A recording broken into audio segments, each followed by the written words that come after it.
ko, di ko alam guys, pero ang galing kong kumapa ng feeling ko mas nangangailangan. So, Aba? feeling ko... Sino kaya? Sino kaya? Wait. Ayan, meron ako napili. Wait!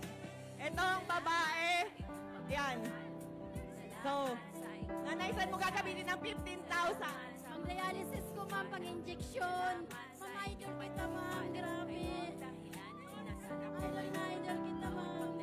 So, gagamitin daw ni ate pang dialysis ang 15,000 cash na natitira. So, ate, ingatan mo po ito.